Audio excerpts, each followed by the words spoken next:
Thanos, Kang yoki Ultron. Unuting ularni. Marvel olamidagi eng xavfli va eng aqlli yovuzlardan biri yengilmas Doktor Doom. U shunchaki dunyoni vayron qilmoqchi bo'lgan telba emas. Xo'sh, Doktor Doom aslida qanchalik kuchli va nega undan hatto Marvelning eng qudratli super qahramonlari ham qo'rqishadi?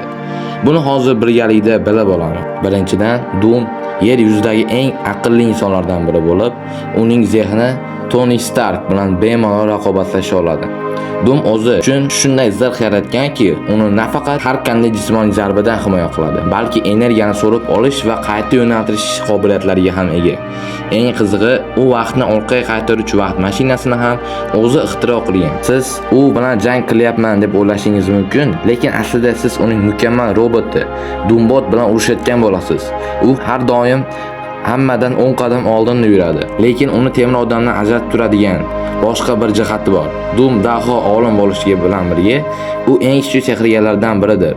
U qora sehrni va qadimiy afsunlarni mukammal bilgan. Marvel komikslarida u oliy sehrgar Sorcerer Supreme unvonini uchun Dr. Strange bilan tengma-teng kurasha olgan yagona insondir.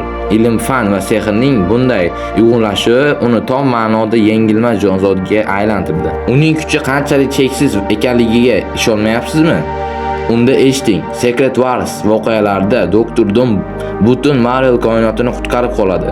Borliqni qaytadan yaratib, o'zini Imperator Doom deb e'lon qiladi. U koinotning eng qudratli mavjudotlaridan bo'lgan Beyonderlarning kuchini o'g'irlab oladi. O'sha paytda u birgina qo'l bilan kosmik Thanosni suyaklari bilan birgalikda eritib yuborgan. U Infinity Gauntlet, cheksiz qidiruv qo'lqopi bilan qurollangan qora panterani ham mag'lub etgan. Ha, u xudo darajaga chiqqan olgan yagona inson. Doktor Doom shunchaki yozuv emas. U Latveriya davlatining qiroli, o'z xalqini chin dildan himoya qilgan. Uning maqsadi dunyoni boshqarish, chunki u kelajakni ko'rgan va faqat o'zini boshqaruvi ostidagina insoniyat omon qolishiga ishongan.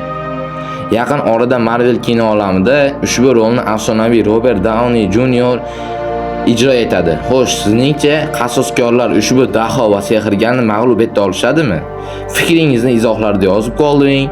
Videoga like bosing va yangi videolarimizni o'tkazib bo'lmasligi uchun kanalimizga obuna bo'lib, qo'ng'iroqchani yoqib qo'ying. Ko'rishguncha.